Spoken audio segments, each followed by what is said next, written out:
ನಿನ್ನೆ bomb blast ಆಗಿದೆ sir. ಪ್ರತಿ ಬಾಂಬ್ ಬ್ಲಾಸ್ಟ್ಗಳು ಕೂಡ ಚುನಾವಣೆಯ ಸಂದರ್ಭದಲ್ಲೇ ಆಗ್ತವೆ. ಕಾಂಗ್ರೆಸ್ ಅದನ್ನು ಯಾವ ರೀತಿಯಲ್ಲಿ ವಿಶ್ಲೇಷಣೆ ಮಾಡುತ್ತೆ sir as a senior politician? Bomb blast ಆಗಬಾರದು. ಈಗ ನೋಡಿ, ಅಮಾಯಕ ಜನ ಸತ್ತಿದ್ದಾರೆ. ಒಂದು ಪತ್ರಿಕೆಯಲ್ಲಿ 3 ಜನ ಅಂತ ಬರ್ತದೆ, ಒಂದು ಪತ್ರಿಕೆಯಲ್ಲಿ 8 ಜನ ಅಂತ ಬರ್ತದೆ. ಎಷ್ಟೇ ಜನ ಸತ್ತಿರಲಿ ಅದು ಜನರು ಪ್ರಾಣ ಕಳ್ಕೊಳ್ಳೋದು ಇದೆಯಲ್ಲ. ಕಾರ್ ಬ್ಲಾಸ್ಟ್ ಕೆಂಪುಕೋಟೆ ಹತ್ರನೇ ಆಗಿದೆ. ಅದು ಆಗಬಾರದು. ಚುನಾವಣಾ ಸಂದರ್ಭದಲ್ಲಿ ಆಗಿರೋದು ಅದಕ್ಕೆ ನೋಡ್ಬೇಕು. ನಾನು ಪ್ರತಿ ಸಲ ಹಾಗೆ ಆಗಿದೆಯಲ್ಲ, ಚುನಾವಣೆ ಸಂದರ್ಭದಲ್ಲಿ ಆಯ್ತು. ಅದಕ್ಕೆ ಮಾಹಿತಿ ಇಲ್ಲ, ತನಿಖೆ ಮಾಡಿ ಸತ್ಯಾಂಶ ಹೊರಬರ್ಬೇಕು.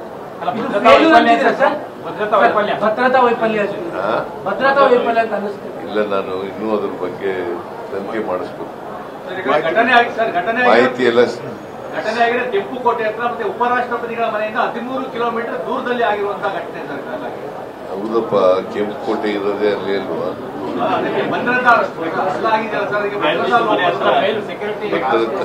ಭದ್ರತಾ ಫೇಲ್ಯೂರಿಂದ ಆಗಿದೆ. ಈಗ ನಾನು ನಿನ್ನೆ ಹೇಳಿದ್ದೀನಿ, ನನ್ನ ಸಿಂಪತಿ ಸತ್ತವರ ಕುಟುಂಬಗಳ ಜೊತೆನಲ್ಲಿ ಇದೆ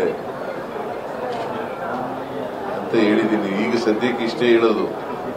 ಭದ್ರತಾ ವೈಫಲ್ಯ ಆಗಿದೆಯೇ ಇಲ್ವಾ ಅಂತಕ್ಕಂಥದ್ದನ್ನು ನೋಡ್ಬೇಕು. ಬಿಹಾರದ ಚುನಾವಣೆ ಇದೆ ಸರ್, ಅದ್ರ ಮೇಲೆ ಪರಿಣಾಮ ಬೀರುತ್ತಾ ಅಂತ. ಇವತ್ತು ಚುನಾವಣೆ ನಡೀತಾ ಇದೆ.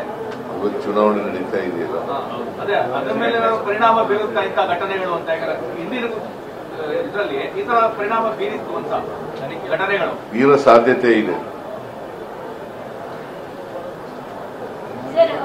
ಪಾಸಿಟಿವ್ ನೆಗೆಟಿವ್ಲಿ ಅದು ಬಿಜೆಪಿ ಫೇವರ್ ಬೀರುವ ಸಾಧ್ಯತೆ, ಕಾಂಗ್ರೆಸ್ ಫೇವರ್ ಬೀರುವ ಬಿಜೆಪಿ ವಿರುದ್ಧವಾಗಿ.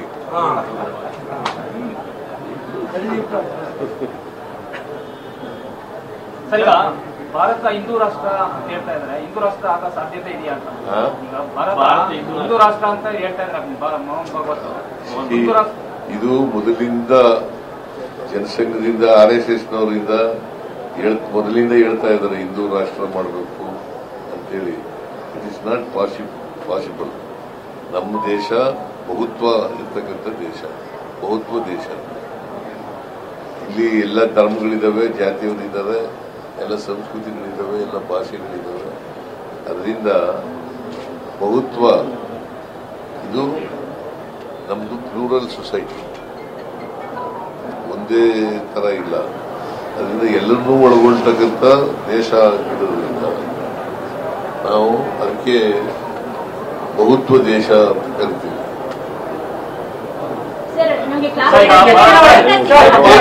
ಹೆಣ್ಮಗಳು ಕ್ಲಾಸಿಕಲ್ ಕನ್ನಡ ಸ್ಟೇಟಸ್ ಈಗ 17 ವರ್ಷ ಆಗಿದೆ. ನಿಮ್ಮ ಹೋಮ್ ಡಿಸ್ಟ್ರಿಕ್ಟ್ ಅಲ್ಲೇನೆ ಕ್ಲಾಸಿಕಲ್ ಕನ್ನಡ ಸೆಂಟರ್ ಇದೆ. ಬಟ್ ಇದುವರೆಗೂ ಕೂಡ ಅದಕ್ಕೆ ಅದರದೇ ಆದಂತ ಒಂದು ಲ್ಯಾಂಡ್ ಇಲ್ಲ, ಆಟೋನಮಸ್ ಸ್ಟೇಟಸ್ ಸಿಗ್ಲಿಲ್ಲ. ಸೊ ತಾವು CM ಆಗಿರೋ ಟೈಮ್ ಅಲ್ಲೇ ಇದು ಆಗ್ಬೋದಾ ಸರ್? ಲ್ಯಾಂಡ್ ಸಿಗ್ಬೋದಾ ಸರ್? ಯಾವುದು ಶಾಸ್ತ್ರೀಯ ಭಾಷೆ 12 ವರ್ಷ ಆಯ್ತು. ಶಾಸ್ತ್ರೀಯ ಭಾಷೆ, ಶಾಸ್ತ್ರೀಯ ಸ್ಥಾನಮಾನ ಸಿಕ್ಕಿದೆ. ಮೈಸೂರಿನಲ್ಲೇ ಪ್ರಾರಂಭ ಮಾಡಿದೀವಲ್ಲಮ್ಮ.